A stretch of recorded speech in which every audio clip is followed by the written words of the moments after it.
जो आदमी इतना सब कुछ कर ले तो फिर हराम बच्चा पैदा होगा? नहीं हो सकता है। कितना ख्याल रखा गया है। लेकिन वो औरत थी और सहाबिया थी और आकर कहती है कि अल्लाह के नबी मेरे पेट में हमल है, बच्चा है, अय अल्लाह के रसूल सल्लल्लाहु अलैहि वसल्लम मुझे सजा दे दीजिए क्योंकि मुझसे ज़िना का सुदूर हुआ है।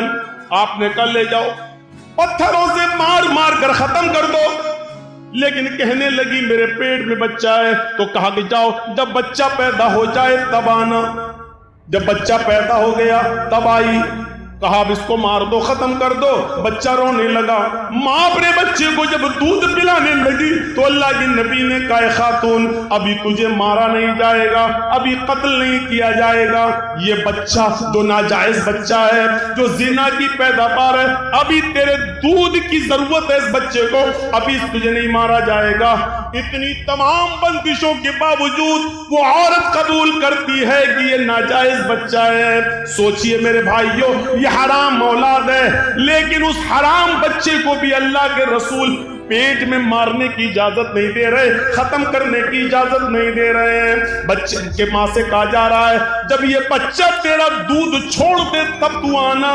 उसने दूध भी जल्दी छुड़वा दिया। आमतौर पर बच्चे 2 साल दूध पीते हैं, उसने 1 साल 1.25 साल में 1.5 साल में दूध छुड़ा दिया। फिर लेकर आई और कहने लगी अब बच्चा रोटी खाने लगा है। अल्लाह के नबी ने फरमाया आय अल्लाह की बंदी, अब मेरे पास कोई बहाना नहीं है कि मैं तुझे छोड़ सकूं। आए सहाबा जाओ और इसको ले जाकर सीने के बराबर गाड़ कर इस औरत को पत्थरों से मार मार के खत्म कर दो। पूरे वाक़े को बताने का मकसद ये है कि ये इंसानियत थी जनाब मोहम्मद रसूलुल्लाह सल्लल्लाहु अलैहि वसल्लम की कि हराम का और नाजायज बच्चा भी गिराने की इजाजत नहीं दे रहे हैं। ये इंसानियत है, इंसानियत। और इंसानियत का सबसे बड़ा सबक इस्लाम पेश करता है। हर हाल में मसाइल को जानने की कोशिश करो। एक मसला आपके सामने अगर रखा जाए तो आप उसका क्या जवाब देंगे? आइए आजकल लेटेस्ट मसले आते हैं। एक गैर मुस्लिम मुसलमान हो गया रमजान के महीने में, आज 20वां रोजा है और आज वो मुसलमान हो रहा है, तो अब वो कितने रोजे रखेगा? सिर्फ रोजे तो 10 बचे हैं और 29 का चांद हो गया तो 9 ही रोजे बचे हैं। और इस्लाम वो आज ला रहा है और रोजे तो हर मुसलमान पर 1 महीने के, रमजान के पूरे महीने के रोजे फर्ज हैं। अब वो कितना रोजा रखेगा? शरीयत क्या कहती है? शरीयत ये कहती है कि वो 20वें रोजे को अगर इस्लाम कबूल करता है तो 20वें रोजे के बाद से ही उसके ऊपर रोजा फर्ज हो जाता है और जितने रोजे उसको मिलेंगे उतने वो रखेगा। अब सवाल ये पैदा होता है 20 रोजे जो उसके छूटे हैं क्या वो ईद के बाद पूरे करेगा? नहीं करेगा। क्यों नहीं करेगा? दलील क्या है? भाई अहले हदीस हो तो दलील तो चाहिए ना। आप लोगों ने जलसा बहुत अच्छा किया है लेकिन ये लाइटिंग बहुत बुरी की, कभी हरी कभी लाल, और वो आंखों पे पड़ती है तो कभी तो लगता है बहुत आदमी है, कभी दिखता है एक भी नहीं है, और कभी जब लाल जलती है तो मैं सोचता हूँ रुक जाना चाहिए क्योंकि ये रेड सिग्नल है, ये हमको इशारा कर रही है कि मुल्ला बंद कर दो। अरे ये तुमको किसने? अरे जर्जी साहब का जलसा है, कोई बारात में नहीं आए हैं निकाह के लिए। ये ऐसी लाइटिंग जलसों में लाइट ऐसी होनी चाहिए जो जलती रहे, बस बुझे नहीं। तो ऐसा लग रहा है जैसे आंख मार रही हो। अल्लाह की कसम बड़ा डिस्टर्ब हो रहा हूं। कल भी हुआ था लेकिन कल मैं बोल नहीं पाया, सारा गुस्सा इन चैनल वालों पे उतर गया। आज ये लाइट वाले पे लग रहा है सारा गुस्सा उतारू। कभी लगता है कहाँ चलेगी पब्लिक, कभी लगता है यो देखो वहां तक बैठी हुई है। हमारी भी तो आंखें हैं, कोई हम बहुत बड़े बाबा तो है नहीं कि यहाँ बैठे बैठे हम कलकत्ता तक को देख लें। मशीन तो है नहीं मेरी आंखों में। तो मेरे भाइयों अब वो 20 रोजे के बाद जितने मिलेंगे वो रखेगा, पहले के नहीं। क्यों? क्योंकि पहले उस पर रोजे फर्ज थे ही नहीं। इस्लाम तो वो अभी लाया है, मुसलमान तो वो आज हुआ है। आज से पहले उस पर रोजे फर्ज थे ही नहीं, फर्ज आज हुए हैं, तो जितने मिलेंगे उतने रोजे रखेगा। एक और मसला याद रखिएगा, एक गैर मुस्लिम अभी मुसलमान हुआ है 20वें रोजे को और टाइम है 5 बजे का, शाम को 5 बज रहा है और अभी इस्लाम लाया। अशहदु अल्ला इलाहा इल्लल्लाह व अन्ना मुहम्मदर रसूलुल्लाह, इस्लाम ले आया, कलमा पढ़ लिया।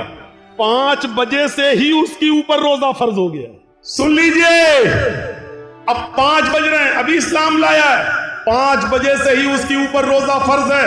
यहीं पर वो नियत करेगा मैं रोजे से हूं। अब यहां से रोजा है वो, और आपके यहां रोजा इफ्तार हो रहा है मान लीजिए 6 बजे, तो बस 1 ही घंटे के बाद वो रोजा इफ्तार करेगा और उसका ये एक रोजा माना जाएगा। 5 बजे अगर इस्लाम लाया है तो 5 बजे से ही उसके ऊपर रोजा फर्ज हो गया है, और जब इफ्तार का वक्त होता है तब वो इफ्तार कर लेगा, उसका ये एक रोजा माना जाएगा। अब सवाल ये होता है कि वो 5 बजे तक तो खूब खाता पीता रहा, तो खूब खाता पीता रहा, उस वक्त वो काफिर था, उसके ऊपर खाना पीना जायज था। 5 बजे से पहले वो मुसलमान था ही नहीं, इसलिए रोजा नहीं था। 5 बजे इस्लाम लाता है, 5 बजे मुसलमान होता है, इसलिए रोजे के अहकाम 5 बजे से ही उसके ऊपर लागू होंगे। 5 बजे से पहले उसको जो खिलाया पिलाया गया ये अल्लाह की रहमत और मेहरबानी में शामिल कर लिया जाएगा। मेरे प्यारे साथियों, इन मसाइल को जानने की जरूरत है। तो बहुत हो चुका है मौलाना साहब, नमाज के बाद दुआ मांगनी चाहिए कि नहीं, ये पक चुका हूं सुन सुनकर, हम भी पक चुके हैं बता बता कर। चले जाइए मौजमपुर के साइड में, अभी तक नहीं माना जा रहा है, हल्ले से मस्जिद में नमाज पढ़ी जा रही है। 20 साल पहले मैंने कहा था जिस मस्जिद के अंदर कब्र होगी उस मस्जिद के अंदर नमाज नहीं होगा, ही माना जाता। दलील क्या दी जाती है? मदीने में अल्लाह के रसूल की भी तो कब्र है, उसको भी तो दीवारों से घेर दिया गया है। अल्लाह के रसूल की कब्र को आम लोगों की कब्र के बराबर खड़ा नहीं किया जा सकता है, क्योंकि नबियों के बारे में नबी का फरमान यह है कि पैगंबरों की और नबियों के जिस्मों को कब्र की मिट्टी नहीं खाती, लेकिन हमारे और आपके जिस्मों के बारे में नहीं है कि कब्र की मिट्टी नहीं खाती। नबियों के बारे में अल्लाह के रसूल का यह फरमान है कि नबियों को वहीं दफन किया जाता है जहां उनका इंतकाल होता है, जहां उनकी रूह निकलती है वहीं पर उनको दफन किया जाता है। नबियों के लिए मसाइल अलग हैं और अवाम के लिए मसाइल अलग हैं, लिहाजा नबी की कब्र को हम आज की कब्र पर महमूल नहीं कर सकते हैं। अल्लाह के रसूल का ये फरमान है कि नबियों को वहीं दफन किया जाता है जहां उनकी रूह निकले, यानी मुझे भी वहीं दफन करना जहां मेरा इंतकाल हो। नबी अकरम ने यह फरमा कर साफ कर दिया कि मेरी कब्र वहीं होगी जहां मेरा इंतकाल होगा।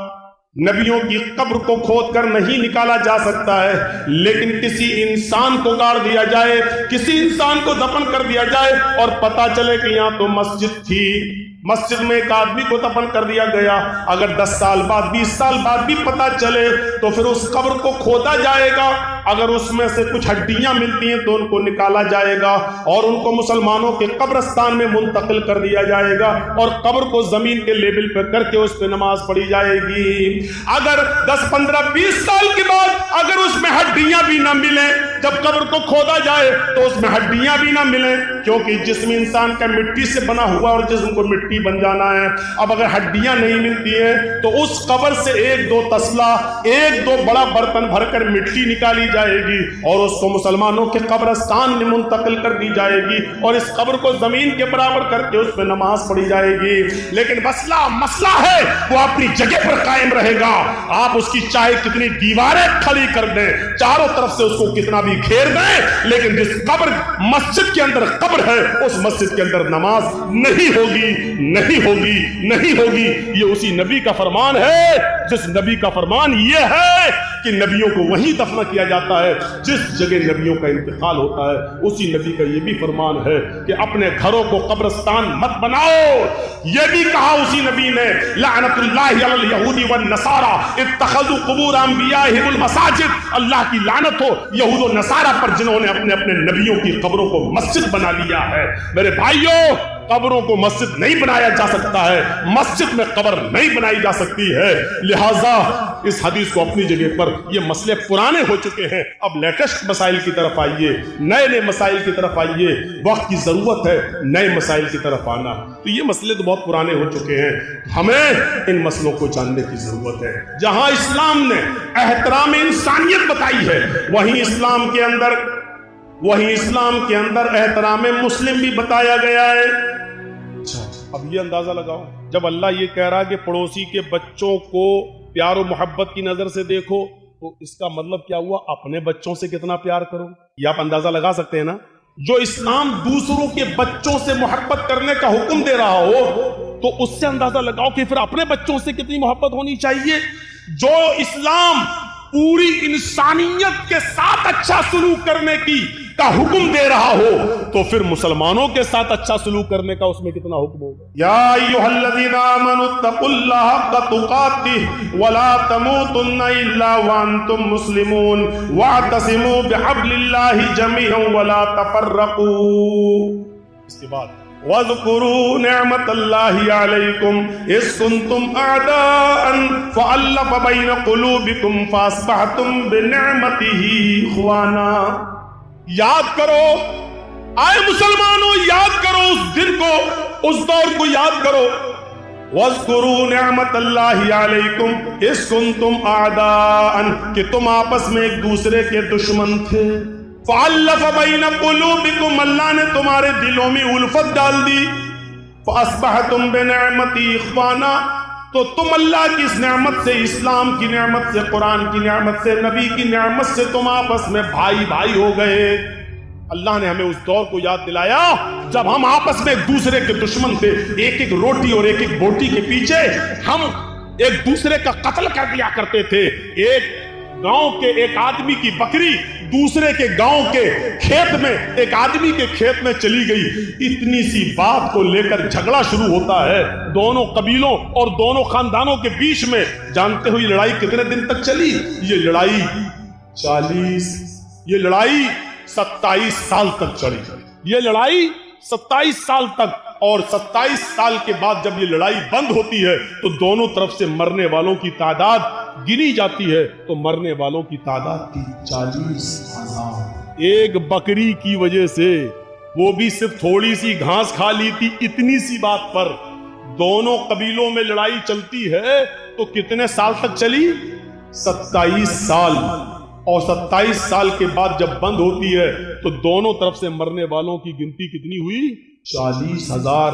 अंदाजा लगाओ कितने खतरनाक लोग थे, कितनी डेंजर कौम थी। हम लोग तो मौजमपुर लक्ष्मीपुर को रोते हैं कि इधर जान की कोई कीमत ही नहीं है, अब मार दो और कब नदी में बहा दो। कितनी डेंजर कौम थी। लेकिन ये डेंजर कौम भी जानते हो कितनी हमदर्द बन गई इस कुरान की नेमत से। एक गज़वे में, गालिबन गज़वे ज़ातिर रिक़ा के मौके पर सहाबा जंग लड़ते लड़ते जख्मी हो जाते हैं। कोई इस झाड़ी के नीचे, कोई उस झाड़ी के पास, कोई उस पहाड़ी के पास। एक सहाबी पानी लेकर घूम रहे हैं कि कोई जख्मी मिले उसको पानी पिलाऊं। उसकी नजर झाड़ी के किनारे पड़े हुए सहाबी के ऊपर पड़ती है जो जख्मों से चूर रहे और चीख रहे हैं, पानी पानी। ये सहाबी उसके पास पहुंचते हैं, उनको उठाते हैं, सर पकड़कर अपनी रान के ऊपर रखते हैं, उनको पानी का गिलास उनके मुंह में रखते हैं, देते हैं कि पानी पियो। जैसी पानी का गिलास उनके होठों तक जाता है, अभी वो पीते नहीं कि दूसरी झाड़ी से आवाज आती है, पानी, काश मुझे भी पानी मिल जाए, या थोड़ा सा पानी तुम मेरे लिए भी छोड़ देना। ये खुद प्यासा था, इसने पानी नहीं पिया, छोड़ दिया और कहा मेरा भाई मुझसे भी ज्यादा प्यासा है, मुझसे भी ज्यादा पानी का मुतलाशी है, लिहाजा जाओ पहले तुम उसको पानी पिला दो। ये आदमी उसके पास जाता है, उसके होठों से पानी का प्याला लगाता है कि तीसरे की आवाज आती है, थोड़ा बच जाए तो मेरे लिए भी छोड़ देना, मेरा भी हलक सूखा जा रहा है। दूसरे आदमी ने तीसरे की तरफ रेफर कर दिया, नहीं नहीं मैं रह सकता हूं, मेरा भाई मुझसे भी ज्यादा प्यासा लग रहा है, जाओ तुम पहले उसको पानी पिलाओ। ये पानी पिलाने वाला तीसरे के पास जाता है, उसको उठाता है, पानी का प्याला जमीन पर रखकर उसको सहारा देकर उठाकर अपने सीने पे लगाता है, फिर पानी का प्याला उठाकर उसके हलक में डालने की कोशिश करता है, उसके होंठ पे लगाता है, होंठ हिल नहीं रहे हैं। पानी का प्याला रखकर उसके दिल की धड़कनों को देखता है तो धड़कनें बंद है, सांस नाक में उंगली रखकर देखता है तो सांस बंद है। यानी तीसरा सहाबी रूह कब्ज़ से उनसुरी को परवाज कर चुकी है, उसका इंतकाल हो चुका है। इसने तीसरे को जमीन पर लिटाकर दूसरे के पास लौट कर आया, चलो ये तीन ही थे, अब दूसरे को ही पिला दे। जब दूसरे के पास जाता है तो क्या देखता है, वो भी मुस्कुराते हुए चेहरे के साथ लेटा हुआ है और उसकी भी सांसें बंद हो चुकी हैं। वो जल्दी से भागा कि पहले के पास चलूं, क्या देखता है कि पहला भी जहां जहां फ्री के सुपुर्द कर चुका है, पहला भी अल्लाह को प्यारा हो चुका है, है, इस सहाबी की भी जान जा चुकी है। जो कौम 40 जो कौम 27 साल तक लड़ती हो, जो कौम 40,000 लोगों के मरने के बाद भी जिनकी तलवारें खून की प्यासी रहती हो, ऐसी डेंजर कौम को अल्लाह के नबी ने कैसा बनाया कि एक सहाबी दूसरे के लिए अपनी जान देने लगे, एक सहाबी दूसरे के लिए अपनी जान न्यौछावर करने लगे। एक सहाबी ने इसलिए पानी नहीं पिया कि मेरा भाई मुझसे ज्यादा प्यासा है, और दूसरे ने इसलिए नहीं पिया कि तीसरा मुझसे भी ज्यादा प्यासा है। जरा आप अंदाजा लगा सकते हैं ये कौन सा जज्बा था। एक आदमी दूसरे के लिए अपनी जान दे रहा है। इसी को कुरान कहता है, वज़कुरू निअमतल्लाहि अलैकुम इज़ कुंतुम आदान फ़अल्लफ़ बैन क़ुलूबिकुम फ़अस्बहतुम बिनिअमति इख़वाना। आए लड़ने वालों, झगड़ने वालों, उस दौर को याद करो, उस जमाने को याद करो जब तुम आपस में एक दूसरे से लड़ते थे, जब आपस में तुम एक दूसरे की गर्दनें उड़ाया करते थे, तुम आपस में एक दूसरे के हरीफ थे, एक दूसरे के दुश्मन थे। फ़अल्लफ़ बैन क़ुलूबिकुम, अल्लाह ने तुम्हारे दिलों में उल्फत डाल दी। ये होता है मुसलमान, एक मुसलमान दूसरे मुसलमान के लिए। अपने लिए तो सभी जीते हैं, दूसरों के लिए जीना असल दूसरों के लिए। इसलिए फरमाया अल मुस्लिमु मन सलिमल मुस्लिमून मिन लिसानिही व यदिही। मुसलमान तो वो है कि जिसकी जबान से और जिसके हाथ से दूसरे मुसलमान को तकलीफ न पहुंचे। पहले जबान का लफ्ज है, मिन लिसानी व यदी, और जिसके हाथ से। मुसलमान तो वो है कि जिसकी जबान से और जिसके हाथ से दूसरे को तकलीफ न पहुंचे। इसमें कौन पूरा उतर रहा है? जबान से तकलीफ हम दे रहे हैं, हाथ से तकलीफ हम दे रहे हैं। अरे किसी को कत्ल करना तो बहुत दूर की बात, अल्लाह के नबी सल्लल्लाहु अलैहि वसल्लम ने लोहे का कोई हथियार उठाकर इशारा तक करने से मना किया है। जैसे देख रहा है, ये कोई 10 मीटर दूर खड़ा, कत्ल करना तो बहुत दूर की बात है। आप 10 मीटर 20 मीटर दूर से ये कहें, देख रहा है ये पूरा का पूरा रामपुरी है, घुसा दूंगा पेट के अंदर। 10 मीटर 20 मीटर की दूरी से इशारा करना भी एक मुसलमान के लिए दूसरे मुसलमान के लिए जायज कौन सी? यहां हाल ये है हमारा कि तकलीफ ना हो किसी को, ना जबान से ना हाथ से। भैया देखो, सामने से मत उठिए, आप लोग पीछे से उठ के जाइए यार। मेरे सामने से जाते हैं तो बड़ा डिस्टर्ब होता है। कहां जा रहे हो चाचा? अब ये इस उम्र में घर जाके क्या करेंगे, पूछो जरा, सोचो। वो देखिए बेचारे बड़ों में शुगर के मरीज हैं लग रहा है। अच्छा, जिन लोगों को पेशाब ज्यादा आता है तो उनको बीच में बैठने की जरूरत क्या है? वो आगे पीछे दाएं बाएं बैठना चाहिए पहले ही से। ये सिस्टम होना चाहिए, ये सब उसके खिलाफ है अदब के। सामने से उठना। एक बार हैदराबाद में तकरीर कर रहा था, सामने से कोई आदमी आया तो मैं समझ गया यार होगा पेशाब करने, सीधे मेरा माइक पकड़ के कहता कैसे बोला। और उसके बाद जो लाठी डंडे टमाटर अंडे चले, वो दौर हमें आज तक याद। डर लगता है, सामने से कोई आदमी जब उठता तो मुझे डर लगता है। वो हैदराबाद हमें याद आ जाता है। इंसान हम भी हैं, खोपड़ी में वो ऐसा बैठ गया है कि जब भी कोई उठता तो वो हैदराबाद याद आ जाता है। तो सामने से मत उठा करिए। जबान से और हाथ से तकलीफ नहीं होनी चाहिए किसी को, किसी मुसलमान को किसी मुसलमान से। लेकिन यहां तो हाल ये है कि हम अपनी परेशानियों से इतना परेशान नहीं है जितना आपके आराम से हमें परेशानी हो रही है। हमें अपनी दाल से इतनी परेशानी नहीं हो रही जितना आपके गोश्त से हमें परेशानी हो रही है। हमारे घर में क्या पका है उससे परेशानी नहीं हो रही है। आपके घर में कुकर की सीटी से आने वाली बिरयानी की खुशबू हमें और परेशान कर देती है कि ये आदमी हमसे ज्यादा अच्छा कैसे खा रहा है। ये सूरत हाल हो चुकी है आज की। हम दूसरे को बर्बाद करने के चक्कर में लगे हुए, मिटाने के चक्कर में लगे हुए हैं। और आदमी ये नहीं सोचता कि आप दूसरे के लिए जो कुआं खोद रहे हैं उसमें आप भी गिर रहे हैं। जर्जीस साहब को दुश्मनी है आपसे, अब हम आपको बर्बाद करना चाहते हैं, हम आपके पीछे भाग रहे हैं, आप हमसे जान बचा के भाग रहे हैं। आप उतना नहीं थक रहे हैं जितना मैं थक रहा हूं। क्यों?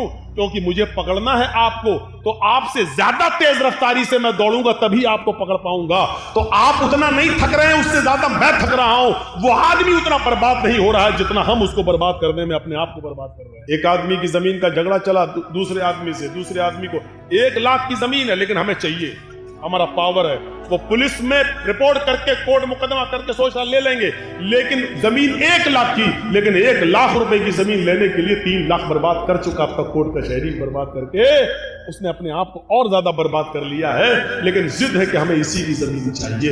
वो 3 लाख रुपए की जमीन और उससे अच्छी कंडीशन में दूसरी जगह मिल जाती है, लेकिन नहीं, हमें इसको सबक सिखाना, इसी की जमीन चाहिए। उसकी 1 लाख की जमीन को लेने के लिए 3 लाख बर्बाद कर चुका है। 3 लाख। मेरे इटावा में एक मौलवी है जो हमें बर्बाद करने के चक्कर में हमारा 5 लाख बर्बाद हुआ तो वो 20 लाख बर्बाद कर चुका। कितने अपनी जो टीवी पे जो खबरें आती है ना, ममता का मौलाना और जो जहरीला मौलाना, मैं भी सोचता हूं ये टीवी वालों को देता कौन है। बाद में पता चला कि वो इटावे का मौलाना ही यूट्यूब से कटिंग कर करके निकाल के योगी मोदी के खिलाफ जो बोले उसको कटिंग कर करके पैसा दे के चलवाता है कि ताकि ये मौलाना के ऊपर FIR हो जाए।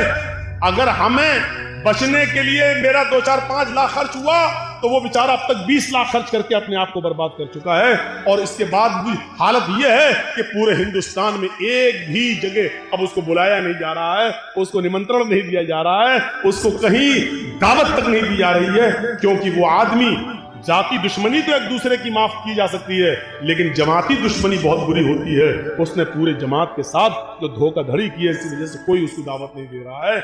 और हम उसके खिलाफ कोई एक्शन इसलिए नहीं लेते हैं कि मरे हुए को मारना मेरी आदत नहीं। मुझे महात्मा गांधी का वो कौल याद आता है कि किसी को मारना हो तो उसका नाम लेना छोड़ दो, उसको नाम मत लो, अपने आप मर जाता है। अब देख लीजिए कि उत्तर प्रदेश के चुनाव में एक साहब हैं, वो मुसलमान बहुत करते रहते हैं। आजकल वो बहुत चिल्ला रहे हैं, सपा ने क्या किया, समाजवादी पार्टी के दल्लो, ऐसी तमाम भाषाएं इस्तेमाल की जा रही हैं सिर्फ मुसलमानों में प्रचार करने के लिए। लेकिन उसके जवाब में अखिलेश ने एक बात भी नहीं कही है, ना उसका जवाब दिया जा रहा, ना उसका नाम लिया जा रहा है।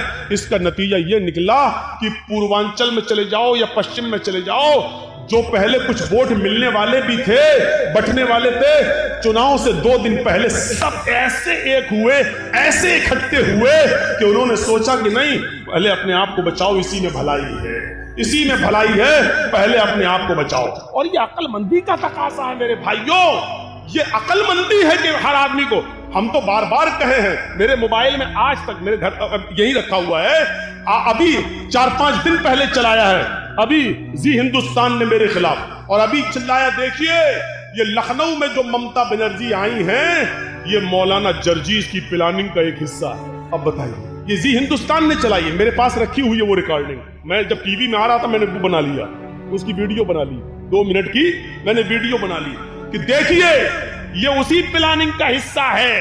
मौलवी जर्जीस जो बंगाल में बोला, ममता बनर्जी वही लखनऊ में बोल रही है। इनकी दोनों की भाषा एक है। ये सब मुसलमानों को एक करने के लिए आए हैं। जर्जीस ने बंगाल में मुसलमानों को एक किया, ममता बनर्जी यहाँ उत्तर प्रदेश में मुसलमानों को एक करने आई। यानी इस तरीके से ये बोला जा रहा है, इस तरीके से। लेकिन अक्लमंदी का तकाजा है। मैंने शायद कहीं मिसाल दी थी मेरे भाइयों की, जंगल में शेर और भेड़िया और लोमड़ी, इन तीनों ने शिकार के लिए तीनों निकले। जंगल में शेर, भेड़िया और लोमड़ी, जानते होंगे लोमड़ी, फॉक्स, ये तीनों जानवर शिकार के लिए निकले। शेर ने हिरन मारा, भेड़िए ने बकरी का शिकार किया और लोमड़ी ने खरगोश मारा। अब शेर ने कहा भेड़िए से, चलो 3 जानवर मरे पड़े हैं, ये हिरन, ये बकरी, ये खरगोश, चलो बताओ किसको कौन सा जानवर खाना है, तुम फैसला करो, मैंने तुम्हें जज बना दिया है। भेड़िया कहता बहुत आसान, क्या है, का हिरन बड़ा है आप खा लो, बकरी को मैंने मारा मैं खा लेता हूं, लोमड़ी ने खरगोश मारा है, लोमड़ी को खरगोश दे देते हैं। अब शेर तो जालिम था। जो लोग मेरी तकरीर में समझ जाएं कि जालिम शेर कौन है, समझ लो पूरी तकरीर समझ गए। शेर तो जालिम था, हालांकि भेड़िए का फैसला बिल्कुल सही था। भाई भेड़िए ने फैसला सही किया कि नहीं किया? भाई हिरन आपने मारी, हिरन आप खा लो, बकरी मैंने मारी, मैं बकरी खा लेता हूं, लोमड़ी ने खरगोश मारा, लोमड़ी खरगोश खा लेती है। भेड़िए ने फैसला बिल्कुल सही किया, लेकिन जालिम था शेर। उसने कहा क्या इतना बुरा फैसला, अरे कमीने कहां से पढ़ के आया तू, इतना गंदा फैसला। उठा और उसने एक पंजा मारा भेड़िए के, उसकी गर्दन अलग अलग। نا, اتنا برا فیصلہ کرنا بھی نہیں جانتا. میرے سامنے اس کی جرت دیکھو, اتنا گھٹیا فیصلہ. لومڑی سے کہا اے تو فیصلہ کر. لومڑی مسکرانے لگی. بالکل صاحب, جنگل کے راجا, یہ بھیڑیے کو عقل ہی نہیں تھی, پاگل تھا, بالکل غلط فیصلہ کیا اس نے. اچھا تم فیصلہ کرو. لومڑی نے کہا بہت آسان ہے صاحب, یہ تینوں جانور آپ کے ہیں اور اب تو بھیڑیا بھی آپ کا ہے. کیا مطلب؟ کہا ہرن آپ صبح کھا لیجئے, بکری شام کو کھا لیجئے, اور دوپہر میں بھوک لگے تو منہ کا ذائقہ بدلنے کے لیے خرگوش کھا لیجئے. آپ جنگل کے راجا ہیں, آپ نہیں کھائیں گے تو کون کھائے گا؟ شیر نے کہا واہ واہ لومڑی واہ, یہ ہے اچھا فیصلہ. اتنا اچھا فیصلہ تجھے کس نے سکھایا؟ لومڑی نے کہا اسی بھیڑیے کی کٹی ہوئی گردن نے. حضرت اسی بھیڑیے سے سیکھا ہے میں نے یہ فیصلہ. اگر میں آج یہ فیصلہ نہ کرتی تو میرا بھی یہی حال ہوتا. میں نے اتر پردیش میں یہی بات کہہ دی. میں نے کہا ظالم بادشاہ سے بچنے کے لیے بھیڑیا مت بنو, صحیح فیصلہ کرنے کی کوشش مت کرو, ورنہ حق بات کہنے پر بھی مارے جاؤ گے. عقل مندی یہ ہے کہ لومڑی نے فیصلہ غلط کیا ضرور تھا, لیکن عقل مندی یہ تھی کہ اس نے اپنے آپ کو بچا لیا. ہم نے کہا لومڑی بن جاؤ, اپنے آپ کو بچا لو, ورنہ شیر ایسا جھپٹا مارے گا کہ بھیڑیے کی طرح پڑے رہو گے, پڑی رہے گی تمہاری. اتنا میں نے کہا. اتر پردیش کے لوگوں کی بھی عقل میں آئی, بات صحیح کہہ رہے ہیں مولانا صاحب. اس وقت زیادہ مسلمان حق مت چلاؤ. زیادہ چلائیں گے تو نہ ہمیں حق ملے گا, نہ یہی آئے گا, نہ ہم جس کو دینا چاہ رہے ہیں وہ آئے گا, اور دوسرا آئے گا وہ کہے گا ٹھوکو بلڈوزر, یہی کرتا رہے گا. اس لیے بہتر یہ ہے کہ لومڑی کی طرح عقل مندی سے کام لے لو. تو میرے بھائیو, یہ عقل مندی اور دانش مندی ہے. کبھی کبھی عقل مندی اور دانش مندی سے بھی کام لیا جاتا ہے. اللہ کے رسول کے پاس ایک صحابی آئے, کہ اللہ کے نبی میرے اندر 4 برائیاں پائی جاتی ہیں. میں شراب بھی پیتا ہوں, میں زنا بھی کرتا ہوں, میں چوری بھی کرتا ہوں, اور میں جھوٹ بھی بولتا ہوں. بتاؤ ان چاروں میں سے ایک چھوڑ سکتا ہوں, کیا چھوڑوں؟ جبکہ برائیاں تو چاروں ہیں, حرام تو چاروں ہیں. اللہ کے نبی سے کہتا 4 نہیں, 1 چھوڑ سکتا ہوں, بتاؤ کیا؟ اللہ کے نبی نے کہا اچھا کام کر, جھوٹ چھوڑ دے. اللہ کے نبی, میں تو بڑا عقل مند سمجھتا تھا, آپ جھوٹ چھوڑنے کو کہہ رہے ہیں. نہیں جھوٹ چھوڑ دو. اب وہ شراب پینے کے لیے گیا تو سوچنے لگا اللہ اگر شراب پیوں گا, اللہ کے نبی نے کل پوچھ لیا کہ شراب پیتی کہ نہیں پیتی, اور میں نے کہہ دیا ہاں پی تھی, اب تو میری گولے مارے جائیں گے کیونکہ ہم خود قبول کر رہے ہیں. اور اگر کہہ دیا کہ نہیں تو یہ جھوٹ ہوگا, اور میں نے وعدہ کیا کہ جھوٹ نہیں بولوں گا, شراب چھوڑ دی. اب زنا کرنے گیا تو کہنے لگا اللہ کے رسول نے اگر پوچھ لیا کل زنا کیا تھا کہ نہیں, اور میں نے کہہ دیا ہاں کیا تھا, تب تو پتھروں سے مار مار کے ہمیں ختم کر دیا جائے. اور اگر کہہ دیا نہیں تو جھوٹ ہوگا, اور میں نے اللہ کی قسم کھا کے وعدہ کیا کہ جھوٹ نہیں بولوں گا, چلو زنا بھی نہیں کرتا ہوں. اب چوری کرنے گیا, کہنے لگا کہ اللہ کے رسول نے پوچھ لیا کل صبح چوری کی تھی کہ نہیں, میں نے کہہ دیا ہاں, تو ہاتھ کاٹا جائے گا, اور اگر کہہ دیا نہیں تو جھوٹ ہوگا, نہیں میں چوری بھی نہیں کروں گا. صبح ہو کے اللہ کے نبی کے پاس آیا, کہتا کہ میں تو سمجھتا تھا کہ آپ نے بڑا ویسا فیصلہ, آپ نے تو بڑی عقل مندی سے کہا جھوٹ چھوڑ دو, مان گیا آپ بڑے عقل مند ہیں. آپ نے کہا کیوں, کیا ہوا؟ کہ 4 برائیاں چھوٹ گئی. اللہ کے نبی نے فرمایا میں جانتا تھا کہ جھوٹ تمام برائیوں کی جڑ ہے. تو حکمت سے بھی کام لو. اگر کسی آدمی سے ساری برائیاں نہیں چھوٹ رہی ہیں تو اس کو کہو کہ یہ چھوڑ دو یار, یہ چھوڑ دو. حکمت بھی ضروری ہے, حکمت بھی. اللہ کے رسول نے دور اندیشی سے کام لیا, عقل مندی سے کام لیا. ہمیں بھی ہر وقت عقل مندی سے کام لینے کی ضرورت ہے, عقل مندی سے کام لینے کی ضرورت ہے. آج ہماری یہی صورتحال ہو چکی ہے میرے بھائیوں کہ ہم اپنی پریشانیوں سے اتنا پریشان نہیں ہیں جتنا ہم دوسرے کے سکھ سے پریشان ہیں. ہماری حالت یہ ہو چکی ہے. کتا دیکھا, کتا دیکھا کیا مولانا صاحب, ہمارا تو اٹھنا بیٹھنا ہی انہی میں ہے. کتے نے دیکھا ایک چھری پڑی ہوئی ہے, اور اس چھری پہ خون لگا ہوا ہے بکری کا تازہ, اور چھری ایسے زمین پر کھڑی ہے.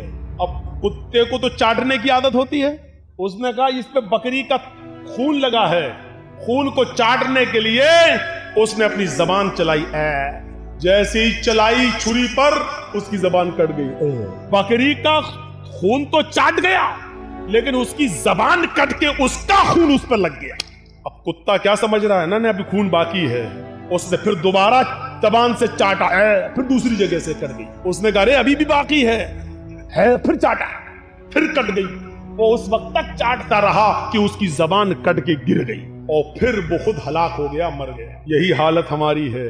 مثال سخت ضرور ہے لیکن सच्ची मिसाल। हम दूसरे को बर्बाद करने के लिए यही अपने आप को बर्बाद कर लेते हैं, जैसे कुत्ता बकरी के खून को चाटने के लिए अपना ही खून चाटते चाटते अपनी जबान काट बैठा। यही हाल हमारा। आज जुमे के खुतबे में मैंने सब सुनाया था ना कि वो 2 सहाबी थे, जिन लोगों ने ना सुना हो सुनो, जिनके कपड़े की दुकानें पास पास थी। एक आदमी, एक सहाबी का कपड़ा बिक गया, दूसरा कस्टमर आया, दूसरा भी बिक गया, तीसरा कस्टमर आया, उसी दुकान पर तीसरा भी कपड़े के थान ले गया, चौथा आया, उसने चौथा भी उसी को दे दिया उसी दुकान ने, 5वां कस्टमर आया उसी दुकान पर कपड़ा खरीदने। दुकानदार कहने लगा नहीं, अब वो कपड़ा मेरे पास नहीं है, मेरे भाई के पास चले जाओ, इससे भी अच्छा कपड़ा तुम्हें वहां मिल जाएगा, ये पड़ोस में दुकान है। उसने ये सोचकर उसको भेज दिया कि मेरे तो 4 कपड़े के थान बिक गए, मेरे घर में मेरी बीवी बच्चों का गुजर बसर चल जाएगा, मेरे भाई की तो बोनी तक नहीं हुई है उस पड़ोसी की, उसके भी बीवी है, उसके भी बच्चे हैं, उसको भी शाम को कमा कर ले जाना है और अपने बीवी बच्चों का पेट पालना है। उसने ये सोचकर अब हमारे पास कपड़ा नहीं है कह दिया, ताकि मेरे भाई की भी कुछ बोनी हो जाए, उसको भी इतना कपड़ा उसका भी बिक जाए कि उसके घर में चूल्हा जल जाए। मेरे भाइयों, उसने मना कर दिया कि मेरे पास कपड़ा खत्म हो गया, जाओ मेरे भाई की दुकान के पास चले जाओ। मेरे भाइयों, ईमानदारी के साथ बताना, कंपटीशन के इस दौर में हमारी इधर चाय की दुकान, बगल में इधर चाय की दुकान, हम दूसरे की दुकान पर आने वाले कस्टमर को भी अपनी आवाज देकर बुला लेते हैं। हम ये रिक्शा चला रहे हैं, उधर दूसरा हमारा भाई भी चला रहा है, उसके पास आने वाली सवारी को भी हम खींच लेते हैं। कितना? 20 रुपया? नहीं, आओ हम 15 लेंगे, आओ बैठ जाओ। हम उसके भी मुंह से रोटी का लुकमा छीन रहे हैं। हमारे घरों में बरकत हो तो कहां से हो? हमारे बच्चों को बीमारियां न लगे तो कैसे न लगे?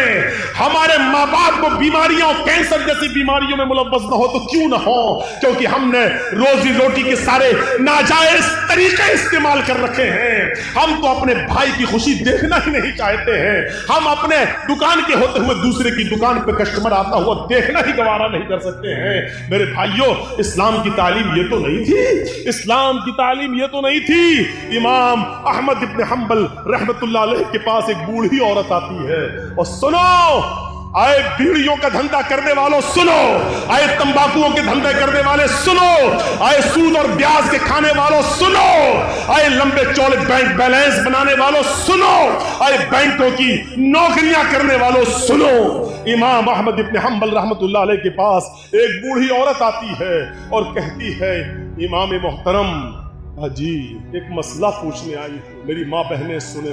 उस जमाने की औरतें, और वो भी बूढ़ी औरतों में कितना तकवा हुआ करता। कहा, इमाम साहब, मैं चरखा चलाती हूँ। चरखा तो जानते हैं ना? मैं चरखा चलाती हूँ। दूसरे लोग अपना सूत दे जाते हैं धागा, मैं उसको बना के फिराती हूँ और उनसे मजदूरी लेती हूँ। कभी दिन में और कभी ओवर टाइम करती हूँ तो रात में भी चलाती। मैं चिराग जलाकर मैं चरखा चलाती हूँ।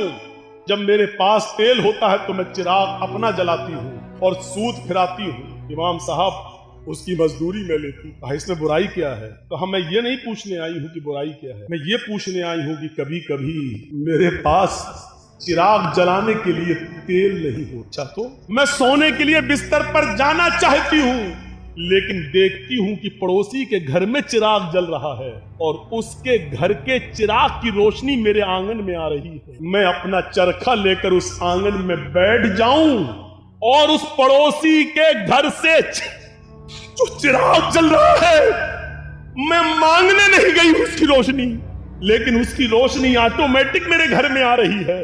अगर मैं उसके चिराग की आने वाली रोशनी पे अगर सूत फिरा लूं और चरखा चला लूं और ये चलाकर मैं अपने मालिक से उसकी मजदूरी ले लूं, तो ये कमाई मेरे लिए हराम तो नहीं होगी? मेरे लिए ये मजदूरी हराम तो नहीं होगी? मैंने चोरी नहीं की है, मैंने उससे चिराग में तेल नहीं मांगा है। उसके घर में चिराग जल रहा है और उसकी रोशनी मेरे घर आ रही है, उसकी रोशनी मेरे घर आ रही है। अगर मैं उसकी रोशनी में सूत फिरा लूं और इसकी मजदूरी में ले लूं तो ये मेरे लिए हराम तो नहीं? ये खाकर कहीं मैं अजाब कब्र की मुस्तहिक तो नहीं बनूंगी, कहीं मैं जहन्नम में? अहमद इब्न हंबल रहमतुल्लाह अलैह फरमाते हैं, खातून माँ तेरे सवाल ने अहमद इब्न हंबल के इल्म को आज शर्मिंदा कर दिया।